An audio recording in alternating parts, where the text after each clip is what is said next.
सगळा मान सन्मान प्रत्येकाने निष्ठावंत कार्यकर्त्याच्या बळावर शिवाजी महाराजांनी स्वराज्य निर्माण केलं होतं. तसंच स्वराज्य हे याच्यानंतर आपण लोकसभेच्या निवडणुकीत जिंकून हे होणार आहे एवढं मी निश्चित सांगतो. मित्रांनो, मोदी सरकार हे फक्त जाहिरातबाजी सरकार आहे. आज माझ्या बऱ्याचशा भगिनी आहेत तिथे. मी बऱ्याच भगिनींना प्रश्न विचारतो की बऱ्याच जणी फेअर अँड लवली वापर करतात. फेअर अँड लवली वापर करून आजपर्यंत कधी कोणी गोरं झालं नाही हे आपण बघितलेलं आहे. तसेच जी जुई चावला आपण बघतो की केश क्रांती तेलाची जाहिरात करते. ताईंना माझी विनंती आहे सगळ्या की जरा गुगलवर सर्च करा. आजकाल गुगलला सोपं झालेलं आहे. तिच्या नवऱ्याचं अख्खं संपूर्ण टक्कल पडलेलं आहे. तर हे जसं जाहिराती आहेत तशाच जाहिराती मोदी सरकारच्या आहेत. तसेच आपल्याला लहानपणी अलिबाबा 40 चोरांची शिकवण आपल्याला गोष्ट सांगायची. आजी आजोबा अलिबाबा आणि 40 चोर. मला असं वाटतंय दादा याच्या पुढे अलिबाबा आणि 40 गद्दार यांची गोष्ट शिकवली जाईल एवढंच. तसेच मित्रांनो, मी आपले लोकसभेचे उमेदवार इथे नाही आहेत, परंतु एक महत्वाचा मुद्दा उपस्थित करतो. मित्रांनो, पवारसाहेब असतील किंवा महाविकास आघाडी सरकार असेल त्या काळी आपल्याला शेतकऱ्यांची कर्जमाफी केली. शेतकरी हा आपला अन्नदाता आहे, जन्मदाता आहे. त्याबद्दल कोणाच्याही मनामध्ये शंका कुशंका किंवा काही हेच नाहीये का शेतकऱ्यांची कर्जमाफी त्याला आमचं काही दुमतच नाहीये का त्यांना करावी ही 100% हे आहे. परंतु मोदी सरकारने मागच्या 5 वर्षामध्ये अदानी अंबानीला कर्जाच्या रूपाने माफीच्या रूपाने जी खैरात वाटली आहे ती खैरात म्हणजे भरमसाठ, अगदी भरमसाठ. मित्रांनो, मी ह्या लोकसभेच्या उमेदवारांना मागणी करेल तर पुन्हा कधी निवडून आलात तर कधीच काला गोरगरीब आमचे जे गोरगरीब आहेत कर्मचारी किंवा जे काही मध्यम वर्ग आहे यांची सुद्धा कर्जमाफीचा विचार व्हावा एवढी मी यांना विनंती करतो. तसेच खूप मोठ्या प्रमाणामध्ये तरुणांना रोजगाराचा प्रश्न निर्माण झालेला आहे. नितीन दादा, मी एक बांधकाम व्यावसायिक आहे. तसेच माझ्या नेरळमध्ये सहकारी आहेत माझे रामशेठ राणे असतील किंवा माझे सरफराज शेठ समोर बसलेले असतील, आनंददादा मोडक असतील. मित्रांनो, एका 5-10 वर्षापूर्वी आम्ही आमच्या नेरळमध्ये असं बघत होतो की नंदनवन होईल आमच्या नेरळचं. परंतु मागच्या 5-7 वर्षामध्ये बघतोय आमचे स्वतःचे ऑफिस असतील किंवा इतर मुलांना रोजगार देणं ही फार अवघड झालेलं आहे. म्हणजे ही परिस्थिती नेरळमध्ये तर संपूर्ण महाराष्ट्रामध्ये किंवा संपूर्ण देशामध्ये किती भयानक परिस्थिती असेल याचा आपण विचार न केलेलाच बरा.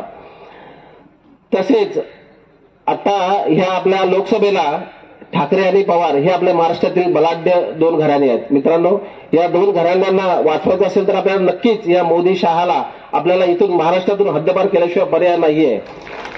हे अगदी आणि हे जे महाराष्ट्राचे द्वेषी ते सगळे गुजरातचे. मित्रांनो, दादा मी एक साधं उदाहरण देतो तुम्हाला. नोटबंदी झाली त्यावेळेस प्रत्येकाच्या घरामध्ये 2016 नोटबंदी झाली. प्रत्येकाच्या घरामध्ये कोणाच्या घरामध्ये ₹1,00,000 कोणाच्या घरामध्ये ₹2,00,000 होते. नोटबंदी झाली त्यावेळेसचा आकडा होता, आरबीआयने नोटा छापल्या होत्या 15 लाख करोड. नितीन दादा, हे 15 लाख करोड मी बोलतोय हे सगळं गुगलचा डेटा आणि सगळं आरबीआयला जाहीर करावं लागतं. मित्रांनो, आत्ताच एक साधारणतः वर्षभरापूर्वी 2000ची नोट बंद केली. 2000ची नोटची छापाई होती 20 लाख कोटी फक्त एका नोटीची. 20 लाख कोटीची नोटी छापल्या होत्या. मित्रांनो, आता आपल्या इथं कमीत कमी 100-200 लोक आहेत. मला नाही वाटत एक जण तर नोटबंदी करायला बँकेमध्ये गेला असेल, कारण 2000ची नोट ही आपल्याकडे कोणाकडेच नाहीये. मी व्यावसायिक असून माझ्याकडे नव्हती तर 100% मी सांगतो का 99% लोकांकडे 2000ची नोट बदली झाली पण नोट बिलकुल नव्हती. आणि आजचा आकडा मी तुम्हाला सांगतो. आज ह्या आरबीआयच्या आकड्यानुसार थोडासा अर्थशास्त्राचा ग्रॅज्युएट असल्यामुळे मी थोडा कधी विचार करतो. आज मोदी सरकारने 55 लाख कोटी नोटा या फक्त छापलेल्या आहेत. मग आपल्याकडे त्यानुसार कमीत कमी प्रत्येकाकडे 3 पट किंवा 4 पट नोटा हव्या पाहिजे होत्या नोटबंदी झाली तर. आज प्रत्येकाने विचार करण्याची गोष्ट आहे. आपला प्रत्येकाचा खिसा या मोदी सरकारने रिकामा केलाय. आणि या मोदी सरकारला मी म्हणाले हे खिसे कापू आहेत, दरोडे नाही, चोर लुटारे दरोडे करूनपेक्षा मी वरचे शब्द त्यांना मी वापरतो. एवढंच मी माझे 2 शब्द संपवतो. जय हिंद, जय महाराष्ट्र. धन्यवाद शेठ. अगदी मुद्देसूदपणे आपण या ठिकाणी मार्गदर्शन केलेलं आहे.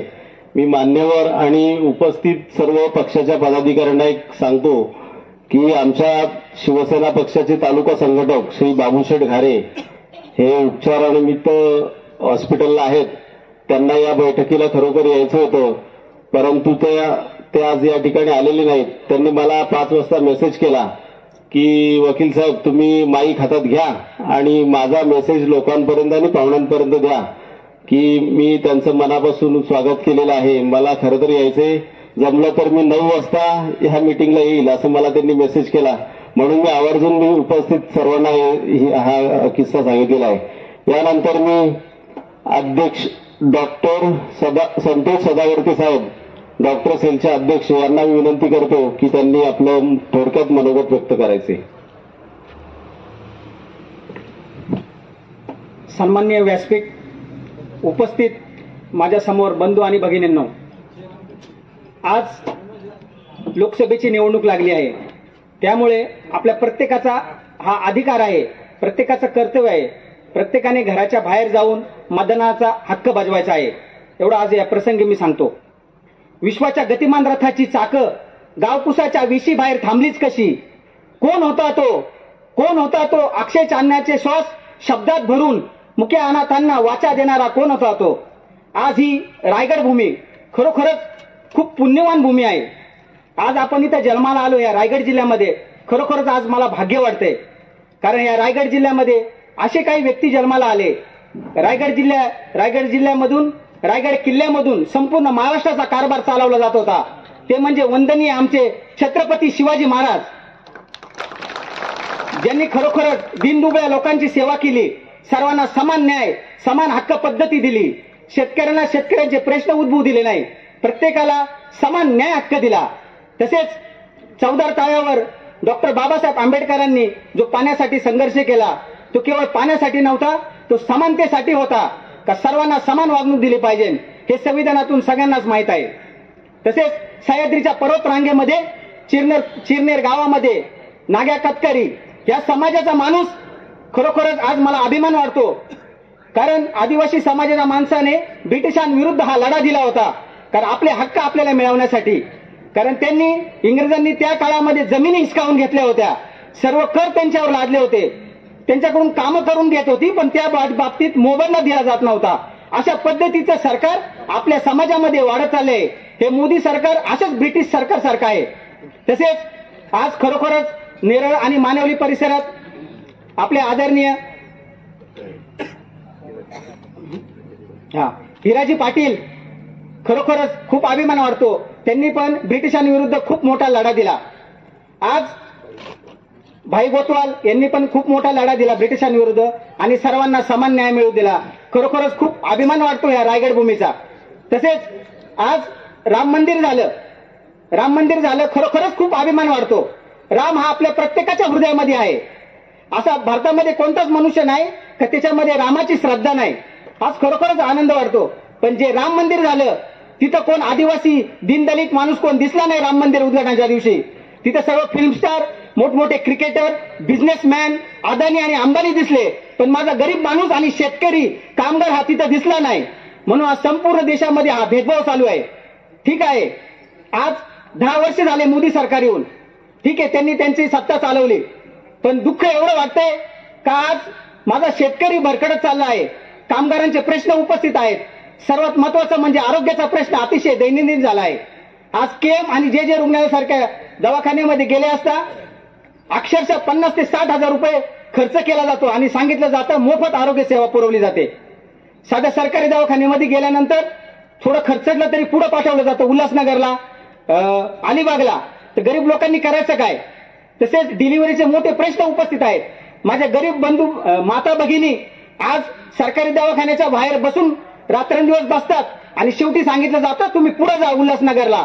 हे अशा पद्धतीची कामं चालू आहेत आणि खरोखरच खूप दुःख वाटतं, कारण आपल्या देशामध्ये आरोग्य सेवा सांगतात 0 पैशामध्ये आरोग्य सेवा आहे. तसे कॅन्सरचे मोठमोठे रुग्णालय आहे, तर तिथं पण मोठ्या प्रमाणामध्ये भ्रष्टाचार चालू आहे. 2-2 लाख रुपये केमोथेरपीची घेतली जाते टाटा कॅन्सर सेंटरमध्ये. ही मोठी दुःखदायक घटना आहे. ही लोकांपर्यंत पोहोचली पाहिजे, कारण आपलं सरकार करतं काय. दुसरा प्रश्न म्हणजे सर्वात महत्वाचा प्रश्न म्हणजे शिक्षणाचा. आज शिक्षणाचं बाजारीकरण झालेलं आहे. काँग्रेस सरकारच्या काळामध्ये प्रत्येकजण समान शिक्षण पद्धती होती. प्रत्येकजण जिल्हा परिषदेच्या शाळेमध्ये शिकत होता. मी आज जिल्हा परिषदेच्या शाळेत शिकून डॉक्टर झालो. माझे मित्र कलेक्टर झाले, खूप मोठ्या हुद्द्यावर गेले. पण आज शिक्षण पद्धतीचा बाजारीकरण झालेला आहे. आज इंग्लिश मीडियम आणि जिल्हा परिषद शाळेत मोठा दुवा निर्माण झालेला आहे. गरिबांच्या मुलांना आज शिक्षण मिळणार नाही. ते जिल्हा परिषद शाळा सुद्धा बंद करत चालले आहेत बीजेपी सरकार. खूप वाईट वाटते. मोठमोठे विमानतळ झाले, मोठमोठे एरोप्लेन झाले, मोठमोठे सिलिंग सारखे पूल झाले, पण तिथं माझ्या गरिबाचा प्रश्न कधी सुटणार नाही. म्हणून यावर्षी महाविकास आघाडीला प्रचंड बहुमताने निवडून द्या आणि घरातून बाहेर येऊन प्रत्येकाने आपल्या मतदानाचा हक्क बजावा, एवढीच मी विनंती करतो. धन्यवाद. डॉक्टर साहेबांच्या मनातली तळमळ जर इथे असलेल्या प्रत्येकाच्या मनात जर आली तर भाजपला हरवणं काय अवघड होणार नाही. यानंतर काँग्रेसचे ज्येष्ठ नेते दीनानाथ देशमुख यांना विनंती करतो की त्यांनी आपलं थोडक्यात मनोगत व्यक्त करायचे. महाराष्ट्राचे आराध्य दैवत राजे शिवछत्रपती भारतीय घटनेचे शिल्पकार डॉक्टर बाबासाहेब आंबेडकर आणि त्यांच्या पदस्पर्शाने ही भूमी पावन झाली. त्या संपूर्ण आपण मावळ मतदारसंघातले सर्व उपस्थित कार्यकर्ते बंधू आणि भगिनी नाव सगळ्यांनी घेत नाही. या निवडणुकीचा गोषवाराच असा आहे की फॅशिस्ट प्रवृत्ती म्हणजे ज्यांना एकाधिकारशाही, हुकुमशाही, दादागिरी करणं असा एक वर्ग एका बाजूला आहे आणि एका बाजूला कष्ट करून सर्वसामान्य माणसाच्या सुखदुःखात सहभागी होणारा तुमचा आमचा हा शेतकरी, कामगार, सर्वसामान्य माणूस आहे. आणि अशी दोन प्रवाहातली लढाई आहे. तुम्हाला 1977 सालचा इंदिरा गांधीचा पराभव मी त्याचा साक्षीदार आहे की त्यावेळेला मी धावून काम करतो इंदिरा गांधींचं, परंतु पराभव एवढा जबरदस्त होता की संपूर्ण आणीबाणीच्या विरोधामध्ये देश एकवटला होता आणि इंदिरा गांधींचा पराभव झाला. परंतु त्या इंदिरा गांधी पुन्हा 28 महिनेतून या देशात पुन्हा सत्तेवर आल्याने देशाच्या पंतप्रधान झाले. एवढा जागृत मतदार या भारतातला एखाद्याला हरवतोही आणि पुन्हा 28 महिन्यात सत्तेत आणतोही. एवढा जागृत मतदार या भारतातला आहे. एवढी लोकशाहीवर त्यांची प्रगल्भ इच्छाशक्ती आहे आणि म्हणून जगातले लोक भारतातल्या लोकशाहीबद्दल एवढे विचार करतात की ह्या देशातली जनता एवढी जागृत कशी. आणि त्यामुळे ह्या देशात कोणी जरी उराला माथी लावित असेल की अगली बार 400 पार, पण माझं स्वतःचं एक मत आहे की अगली बार मोदी सरकार नहीं करेगा 200 पार, अशा पद्धतीची लढाई आहे. त्याचं कारण गुजरातमध्ये 4 उमेदवारांनी लोकसभेची दिलेली उमेदवारी कॅन्सल केली. म्हणजे घरात आनंद असताना घसघसा रडणारी माणसं नसतात. परंतु जर तुम्ही सत्तेवर 400 पार करणार तर तुमच्या 4 खासदारांनी, चालू खासदारांनी तुमची उमेदवारी का नाकारली. देशाच्या अर्थमंत्री निर्मला सीतारामन दिलेली उमेदवारी पैसे नाहीत म्हणून मला उभं राहायचं नाही, तिच्या पतीने त्याला विरोध केला. म्हणजे ह्यांच्या राज्यामध्ये किती लोक समाधानी आहेत ते बघा. खऱ्या अर्थाने मोदी म्हणतात पुरा देश मेरा परिवार आहे. मग मणिपूरमध्ये जिवंत महिला जाळण्यात गेल्या, त्याच्यामध्ये संपूर्ण वर्षभरात तिथं मणिपूरला आपण का जाऊ शकला नाही, याचं उत्तर तुमच्याजवळ आहे का. म्हणजे तुमच्या दरबारात परिवारच नाही. स्वतःची धर्मपत्नी लग्न लागल्यापासून त्यांच्या जवळ नाही. त्यांना एक दिवस पंतप्रधानाच्या कार्यालयामध्ये देऊन 2 घास सुपारी खाऊ द्या, मग म्हणा संपूर्ण देश माझा परिवार आहे. म्हणजे ही अशी ढोंगी माणसं आहेत. या ढोंगी माणसाचा पर्दाफाश करायचा असेल तर तुमच्या आमच्या हे सगळे कार्यकर्ते जागृत आहेत. वास्तविक ही क्रांती आहे. पळून गेलेले गद्दार जे गेलेत ना, ते मेलेले मुर्दे त्यांच्याबद्दल न बोलणंच बरं. आज खऱ्या अर्थाने तुमचं सगळ्यांचं करावं तेवढं कौतुक थोडं आहे. अहो, निमंत्रणाला मान देऊन येत नाहीत. एखाद्या लग्नाला गर्दी म्हणतात नाही जायचं, पण इथे आपला धर्म किंवा आपला प्रपंच बाजूला सारून ज्या वेळेला आपण एकत्र येतो त्या अर्थी यांच्या मनाच्या मध्ये खतखत जी आहे की ज्यांनी आमच्या मतावर अधिराज्य करून देशाचं जनतेच्या मुंड्या मोडण्याचं काम चालू केलं त्याचा निषेध नोंदवण्यासाठी आपण एकत्र आलेलो आहोत. आणि म्हणून या मावळ मतदारसंघामध्ये किंवा या रायगड लोकसभा मतदारसंघामध्ये पदस्पर्शाने पावन झाली ती छत्रपतींची भूमी आहे. त्यांची राजधानी रायगडवर, तिथून राज्यकारभार चालत होता. या देशाचा सामान्य माणसाचं कर्ज माफ करणारा बॅरिस्टर अंतुले साहेब ह्या मातीमध्ये 3 वेळा खासदार झाले. त्याला सर्वसामान्य माणसाच्या अश्रुपुष्टाचा अधिकार होता, पुसले. पण त्यांच्याशी पण बेईमानी करणारे जर आज म्हणतात आम्ही विकास करू, विकास त्यांचा केलाय त्यांनी. 148 कंपन्या ज्यांच्या नावावर आहेत ते म्हणतात आम्ही जनतेचा विकास करणार, करा बाबा तुमचा काय विकास करा, पण जनता तुमचा भकास केल्याशिवाय राहणार नाही, अशा पद्धतीची निवडणूक आहे. मी निश्चितपणे सांगू इच्छितो की या देशातल्या सर्वसामान्य माणसांनी जागृत होऊन या लढाईला आपण सामोरं गेलं पाहिजे. आता हा आपला मावळ मतदारसंघ म्हणजे म्हटल्यानंतर कर्जत, खालापूर, पेण आणि उरण या 3 मतदारसंघाची खऱ्या अर्थाने आपली नैतिक जबाबदारी का आपण छत्रपतींच्या पावन झालेल्या भूमीतले मतदार आहोत आणि खऱ्या अर्थाने वज्रमुठ आवळून जर आपण काम केले, आज कधी नव्हे तो शेतकरी कामगार पक्ष आपल्या बरोबर आहे. ज्या शेतकरी कामगार पक्षाने 40 वर्ष कधी मागे वळून बघितलं नाही, त्याचा शत्रूच काँग्रेस पक्ष होता. म्हणजे मी मागच्या इतिहासात जाऊ शकत नाही, पण वस्तुस्थिती बोलली पाहिजे की त्यांचा नंबर 1चा शत्रू काँग्रेस होता. त्या काँग्रेसवाल्याच्या घराची कवळी पण वेळप्रसंगी फोडली.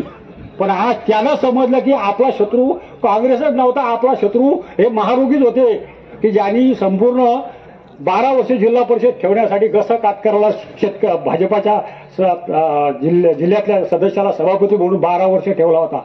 पण आज मंत्रिकावर भूत कसं उलटतं बघा.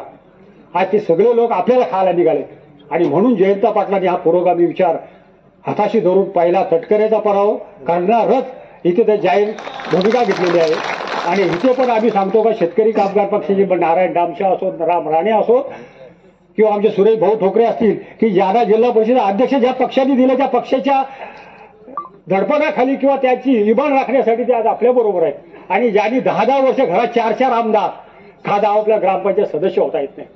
शरद पवारांनी ज्याला 4 वेळा घरात 4 आमदार दिले, 1 खासदार दिला, तो चोरांच्या बरोबर पळून गेला. पण त्यांना त्यांची जागा नियती दाखवल्याशिवाय राहणार नाही. त्यांच्याबद्दल न बोलणं सगळ्यात चांगलं. मी आपला अधिक वेळ जरी घेणार नसलो तरी ह्या लोकांच्या करण्या इतक्या वाईट आहेत की मोदी बोलतो ते एकदम खोटं आहे, जुमलेबाजी आहे. मी निवडून आल्या तर असं करीन, मी निवडून आले तसं करीन, हा काही करू शकत नाही. या देशातला जस्टिस मारला जातो. ज्यांनी गोधरा हत्याकांडाचा निकाल देणारा एसटी स्टँडला नेलेला होता, कोणी मारला त्याचा आजपर्यंत तपास लागला नाही. यांच्या देशात लोकशाही नाही, हुकुमशाही. मूठभर लोकांचं राज्य नसून या 2 लोकांचं राज्य आहे. नोटबंदीमध्ये अडाणी अंबानी श्रीमंत झाले, सर्वसामान्य माणूस रस्त्याला बँकेच्या दाराशी मेलेला आहे. ही वस्तुस्थिती आहे. आणि आमच्या देशाचे पंतप्रधान त्यावेळेचे अर्थमंत्री मनमोहन सिंग 10 वर्ष कारभार केला. ज्या गॅसचा भाव 400च्या वरती 10 रुपयाने वाढवला, 10 वर्षात तोच गॅस 1200 रुपये तुमच्या माथ्यावर मारलाय. महागाईचा भस्मासूर यांनी वाढवलेला आहे. आणि म्हणजे काँग्रेस वर्षांनी 70 बरस में क्या किया. अरे 70 वर्षात आम्ही काय केलं? त्या शाळा तुला शिकायला ज्या बांधल्या त्या तू नाही बांधू शकला. 70 वर्षात आम्ही काय केलं तर भाकरा नांदगलचं धरण पंडित जवाहरलाल नेहरूंनी जे बांधलं पहिलं स्वातंत्र्य मिळाल्यानंतर, त्यावेळेला हरियाणा, पंजाब आज सुखाने शेती करतो, जगाला अन्न पुरवतो, अमेरिकेला बासुमती देतोय. हे भाकरा नांदगल धरण जे नेहरूंनी बांधलं त्याच्यानंतर अनेक ही टाटासारखी धरणं देशामध्ये उभी आहेत. ही काँग्रेसची देण आहे. आणि हा महाभाग म्हणतो काँग्रेसने 70 बरस में क्या किया. यांनी 10 वर्षात एक धरण बांधलं तर उदाहरण द्या. 10 वर्षात एक धरण बांधलं दाखवा, 10 वर्षात एक शाळा बांधलेली दाखवा. आणि अशा नालायक माणसांच्या बद्दल नाव घेण्याच्या पण लायकीचे नाहीत. खऱ्या अर्थाने ते हुकुमशाह आहेत. मुंबईमधली 10 कार्यालय महत्वाची की ज्याला मुंबई आपल्या फक्त तासाभरात रेल्वेत बसला तर 2 तासात नेरळचा माणूस, कर्जचा माणूस 2 तासात जातो त्या ऑफिसमध्ये काम करणार.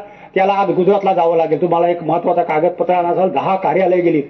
360 रेल्वेच्या गाड्या विक्रीसाठी चालवायला देण्याचं चाल आहे. विमानांची चालवायची देणे, पण ज्याला देश चालवता येत नाही त्यांनी चालवा ठेकेदार पद्धती. मग ईस्ट इंडिया कंपनी भारतामध्ये मसाल्याचे पदार्थ आले तर ब्रिटिश काय वाईट होते? त्याच्यापेक्षा नालायक त्यांना घालवायला महात्मा गांधींना 150 वर्ष लढावा लागला. आणि 18 पगड जाती एक करणं खायची गोष्ट होती का? आणि म्हणून त्यांना जग महात्मा म्हणते. की तुम्हाला आजी आपली एका मताची माणसं का झाली? का प्रत्येकाचं दुखणं एक आहे म्हणून एक झालो. प्रत्येकाचं दुखणं एकच आहे म्हणून आपण एक झालो ना. आणि त्यामुळे त्या काळात महात्मा गांधींनी ही लढाई का लढली तर सगळ्यांचं दुखणं एक होतं का ब्रिटिशांना घालवलं पाहिजे. आणि त्याला एक अजून उदाहरण देतो की महात्मा गांधींना ज्यावेळेला स्वातंत्र्य मिळाल्यानंतर जगातलं माणसं बघायला यायची की हा अवली आहे तरी कोण. त्यावेळेला त्यानं बघितलं तर माणूस एक पंचानी अंगावर एक शाळ अंग सगळं उघडं. आणि मग त्याला ब्रिटिशाच्या अध्यक्षांनी बोलवलं की आमच्या देशाला भेट द्यायला म्हणून ते गेले ते त्याच देश तोच पंचायत तेच होतो राडवं लावलेलं. तर त्याला गेटावर थांबवलं का त्याच्या ब्रिटिश अधिकाऱ्यांनी. म्हणजे जाता येणार नाही. आमच्या देशाचा कोड नंबर म्हणजे कोड ड्रेस कोड आहे. पॅन्ट शर्ट पाहिजे, पायात बूट पाहिजे तरच तुम्हाला जाता येईल. तर बाहेर बराच गदारोळ झाला. पण काय झालं म्हणून तो सभेचा जो अध्यक्ष होता तो तिथला प्रेसिडेंट होता म्हणून बघायला महात्मा गांधींना रस्त्यावर अडवलंय. म्हणून महात्मा गांधींना त्यातल्या अधिकारी सांगितले की आपल्या देशाचा कोड नंबर ड्रेस कोड ते त्याला पॅन्ट शर्ट पाहिजेत.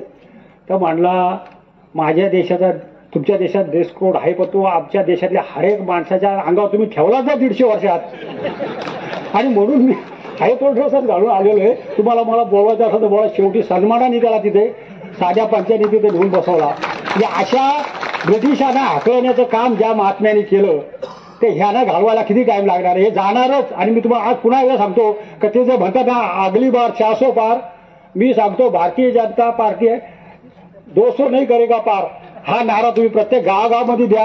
आणि बुथला प्रत्येकाने 10 मतं जास्त त्यांना ते निवडणूक कशी जिंकतात त्यातलं तुम्हाला एक मूर्तिमंत उदाहरण सांगतो. अधिकारी सगळे लाचार आहेत, मी कोणा नाव घेत नाही, पण बुथवर असणारा अधिकारी हा पूर्ण बदलून पाठवलेला असतो. तो खोटं मतदान नाही करीत किंवा तुम्ही आपण जे म्हणतो मशीनमध्ये गडबड नाही. त्यांचे ते जे बगलबच्चे 4 जण असतात ना ते मध्ये आधी दर तासाने मशीन टॅली केलं जातं बघा. त्यावेळेस त्याला बघतो अंदाज जातो कोण पुढे कोण मागे. मग तेवढी 10 मतं आणा 2 मतं आणा असं करून जी पेटी कशी करून तरी आपल्यापेक्षा 2 मतांनी पुढे गेली पाहिजे असा हा धंदा. आणि हा रायगड जिल्ह्यामध्ये गोरख धंदा करणारा आज गेली निवडणूक ज्यांनी अनंत गीतेला पाडून निवडून आले त्यांना ती सवय लागलेली आहे. त्यांच्या ह्या सगळ्या क्लबच्या जर तुम्हाला बंद करायच्या असतील तर कार्यकर्ता बूथवर जागृत असला पाहिजे. कार्यकर्त्यांनी घराघरांनी मतं आपली झाडून आणली पाहिजेत. आणि ज्या दिवशी तुम्ही या मतदान व्यवस्थित कराल त्यावेळी या महाराष्ट्राचं काय होईल नंतर बघू, पण या दोन्ही मावळची आणि रायगडची निवडणूक आपण जिंकलेली असू हे निश्चितपणे सांगू इच्छितो. आज यांची परिस्थिती एवढी भयानक आहे की यांच्याजवळ उमेदवार नाहीत. जागा कुणाच्या अजितदादा 3 जागा दिल्या. जो पक्ष घेऊन 13 खासदार घेऊन गेला तर 8 खासदार घेऊन गेला. काही आमदाराला 3 जागा दिल्या. त्यातल्या 3तली एकही येऊ शकत नाही अशी परिस्थिती आहे. या मुख्यमंत्र्यांनी 18 खासदार घेऊन गेले, त्याला फक्त 7 जागा द्यायच्या. अजून मुलाची उमेदवारी डिक्लेअर करू शकला नाही. याचा अर्थ ती वैशालीजी दरेकर म्हणून महिला शिवसेनेने दिले ती त्याचा पराभव केल्याशिवाय राहत नाही. म्हणून अजून हा मुख्यमंत्र्यांनी निर्णय घेतला नाही. हे देवेंद्र फडणवीसचा निर्णय. मी पळवाट काढतो कशाला तू. याचा अर्थ तुमचं भवितव्य तुम्हाला समजलं. तुमचा चेहरा तुम्ही आरशात बघितलेला आहे की आपण केलेले महापाप आहे. काय बाळासाहेबांनी तुम्हाला दिलं नाही. अरे पानपट्टीवाल्यांना आमदार केलं, काय करायला पाहिजे तुम्हाला अजून. सगळं दिलं आणि ती माणसं आज बेईमान झाल्या. त्या बेईमानांना धडा शिकवण्यासाठी महाराष्ट्रातला आम मतदार कार्यकर्ता बनला पाहिजे ना बनलेला आहे. तुम्ही त्याचे प्रतिनिधी तिथे आलात पण मतदार पण तिथं जाऊन सुलाखून तयार करून राहिलेलं आहे. आपण जागृतपणे या निवडणुकीला सामोरे जाऊया आणि दिलेले उमेदवार आपले संयोग वाघेरे पाटील हे पिंपरी चिंचवडचे महापौर होते, त्यांचे वडीलही महापौर होते. एक सज्जन असा चांगला चेहरा दिलेला आहे. श्रीरंग बारनं 10 वर्ष तुम्ही निवडून दिलात, पण 10 वर्ष त्यांनी स्वतःच्या पिंपरी चिंचवड आणि मावळमध्ये सुद्धा 10 रुपयाचं काम केलं. ते लोक शिव्या देतात. फक्त कोकणातच तो उठून का पळतो तर जेएनपीटीला तिथला आमदार जो भाजपचा आहे त्याच्याशी याचे 60 लोटे आहे आणि तिथे पैसे कापण्याचं दुकान आहे आणि त्यामुळे इथं चांगलं चाललंय. त्याचा पर्दाफाश करण्यासाठी तुम्हाला त्यांचा ह्या भागामध्ये उच्चाटन करा. तिकडे झालेलं ते तिकडे बघूच नका. ते संजय वाघेरे पाटील त्याचा घाम घालतील. घाम घालण्याची लढाई खरी मातीमध्ये छत्रपतीच्या शिवरायाच्या मातीमध्ये आहे. ती तुम्ही काम येत्या निवडणुकीत तो पूर्णपणे पार पाडा अशी माझ्या मनामध्ये कुठली शंका नाही. एवढंच मी आणि मताने बोलू शकतो आणि आपली सदा जय हिंद. खरं तर काकांना 1 तास अजून दिला तरी देखील उपस्थित कोणी कंटाळणार नाहीत. ज्यांना काँग्रेसची तोफ म्हणून ओळखली जाते संपूर्ण तालुक्यामध्ये जिल्ह्यामध्ये. यानंतर मी काँग्रेस तालुका अध्यक्ष कर्जत श्री संजयदादा गवळी यांना विनंती करतो की त्यांनी आपलं थोडक्यात मनोगत व्यक्त करायचे. महाराष्ट्राचे आराध्य दैवत राजा शिवछत्रपती भारतीय घटनेचे शिल्पकार डॉक्टर बाबासाहेब आंबेडकर वंदनीय बाळासाहेब ठाकरे यांना वंदन करून तसेच व्यासपीठावर असलेले सर्व ज्येष्ठ नेते पदाधिकारी व या इंडिया आघाडीच्या सभेसाठी सर्व उपस्थित असलेले इंडिया सर्व पक्षाचे मित्रपरिवार बंधू आणि भगिनींनो, खरं तर आज आपली जी सभा लागली ही म्हणजे छोटीशी मिटिंग सर्व पदाधिकाऱ्यांची प्रमुख पदाधिकाऱ्यांची जी लावलेली आहे ती आज आपली लागलेली 2024ची लोकसभेची निवडणूक लागली त्या संदर्भात लागलेली आहे. आज आपली जी निवडणूक आहे ती आज भाजप विरुद्ध इंडिया आघाडी नसून भाजप विरुद्ध संविधान वाचवण्यासाठी आज खऱ्या अर्थाने ही निवडणूक आहे. आणि आज संविधान आज बाबासाहेबांनी जो संविधान लिहून ठेवला त्या संविधानाच्या आधारावर आज गेली 70-75 वर्ष देश आपला चालतोय. एवढा सक्षम संविधान आज आपल्याला बाबासाहेबांनी लिहून दिला आणि त्याच्यावर आज देश चालला. तोच आज यांना 400 पार, खरं तर 272 जागा निवडून आल्यानंतर बहुमत मिळतो, पण यांना 400 पार का करायचे तर त्यांना खरं अर्थाने तो संविधान हे करायचंय. संविधान त्यांना नको या, त्यांना त्यांची हे पाहिजे, मक्तेदारी पाहिजे किंवा त्यांची हुकुमशाही पाहिजे, म्हणून त्यांनी हा 400 पारचा नारा दिलेला आहे. आज आपल्याला हे बीजेपीवाले आपल्याला समाजात तेढ निर्माण करायला लागतात. बघतायत हिंदू मुसलमान वगैरे या सगळ्या गोष्टी आपल्याला सांगून प्रत्येकाची मनात एक तेढ निर्माण करून ठेवतात. आज ते आपल्याला हिंदुत्व शिकवायला लागलेत. अहो, हिंदुत्व तुम्ही शिकवायची आम्हाला गरज नाही. आम्हाला बाळासाहेबांनी हिंदुत्व काय आहे, हिंदुत्वाची खरी व्याख्या काय ही बाळासाहेबांनी आम्हाला कधीच शिकवलेली आहे. मी पण एक राजकारणाची सुरुवात केली ती शिवसेनेतूनच केली, त्यामुळे हिंदुत्व शिकवायची यांनी आपल्याला गरज नाहीये. या सगळ्या निवडणुकीसाठी आपण आज शेतकरी कामगार पक्ष असेल, काँग्रेस असेल, शिवसेना उद्धव ठाकरे गट असेल किंवा राष्ट्रवादी शरद पवार गट असेल, आपण सगळ्यांनी आज खऱ्या अर्थाने आहेत आपल्या तालुक्यात ग्रामपंचायती झाल्या किंवा काय झाल्या त्यात मतभेद कुठंतरी आपले असतील, नाही असं बोलत नाही, पण ते मतभेद या निवडणुकीला सगळ्यांनी बाजूला ठेवून सगळ्यांनी एकत्र येऊन काम करण्याची गरज आहे आणि ती सगळे तुम्ही व्यवस्थितरित्या पार पडाल आणि इंडिया आघाडीचे आपले उमेदवार संजोग वाघेरे पाटील यांना निवडून आणाल एवढीच तुमच्याकडून अपेक्षा व्यक्त करतो. जय हिंद, जय महाराष्ट्र. धन्यवाद. धन्यवाद. यानंतर शेतकरी कामगार पक्षाचे ज्येष्ठ नेते माजी रायगड जिल्हा परिषद सदस्य श्री तानाजी मते साहेबांना विनंती करतो की त्यांनी आपलं थोडक्यात मनोगत व्यक्त करायचे.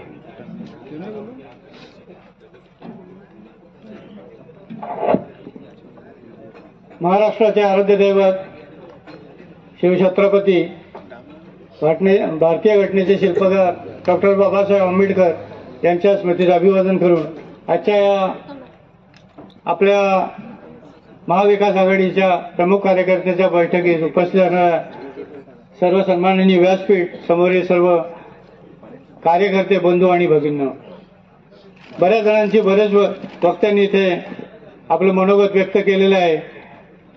आपणही प्रत्येकाने त्याप्रमाणे आपली जबाबदारी हे करून प्रत्येक गावातील प्रत्येक बूथवर प्रत्येक गावामध्ये जाऊन आपण आपल्या कार्यकर्त्यांना आणि आपल्या मित्रपक्षाच्या प्रमुख पदाधिकाऱ्यांना विश्वासात घेऊन आपण आपली देशमुखांनी सांगितल्याप्रमाणे 5-5, 10-10 मतं जरी प्रत्येक कार्यकर्त्यांनी वाढवली तरी आपण या महाविकास आघाडीच्या या उमेदवारांना आपण निश्चितपणानं निवडून आणू शकू. शेतकरी कामगार पक्षाचं आमच्या जयंत पाटील यांचा आदेश आल्यानंतर शेतकरी कामगार पक्षाचा एकूण एक कार्यकर्ता आणि एकूण एक मतदार काही झालं तरी तो कुठे जात नाही. त्यांचा आदेश आला की ते सर्व काही झालं. शेतकरी कामगार पक्षाचे सर्व कार्यकर्ते आणि मतदार आपल्या या आघाडीच्या पाठीशी ठामपणे उभे आहेत आणि ते त्यांचा मतदानाचा हे आकडेवारी जी आहे ती निश्चितपणाने वाढवून देतील आणि अशा जिद्दीने आम्ही सर्व कार्यकर्ते कामाला लागू असं मी या प्रसंगी आपल्याला आश्वासन देतो आणि माझे 2 शब्द संपवतो. जय हिंद, जय महाराष्ट्र. शेतकरी कामगार पक्ष, राष्ट्रवादी काँग्रेस पार्टी, काँग्रेस आणि शिवसेना जर एकत्रित भविष्यामध्ये आपण सामोरे गेलो सर्व निवडणुकांना तर जिल्ह्यातील सर्वचे सर्व आमदार हे आपल्या इंडिया आघाडीचे असतील असा विश्वास मला वाटतो. यानंतर मी रायगड जिल्ह्याच्या महिला संघटिका सौ सुवर्णाताई जोशी यांना विनंती करतो की त्यांनी आपलं थोडक्यात मनोगत व्यक्त करायचे.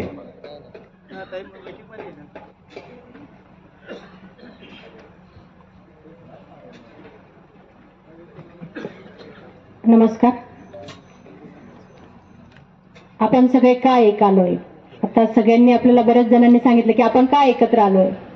आपण एकत्र याच्यासाठी आलोय की आपल्याला आपल्या पुढे जे लोकशाही आणि संविधान वाचवण्याची जबाबदारी जी आहे त्यासाठी आपले सगळ्यांचेच लाडके माजी मुख्यमंत्री उद्धव साहेब ठाकरे यांनी ज्या पद्धतीने सगळ्यांची मोठ बांधली आणि सगळ्यांना एकत्र करून ज्या पद्धतीने त्याच्यामध्ये शरदचंद्र पवार जी असतील त्या या दोन मोठ्या महारथींनी ज्या पद्धतीने आपल्याला सगळ्यांना एकत्र केले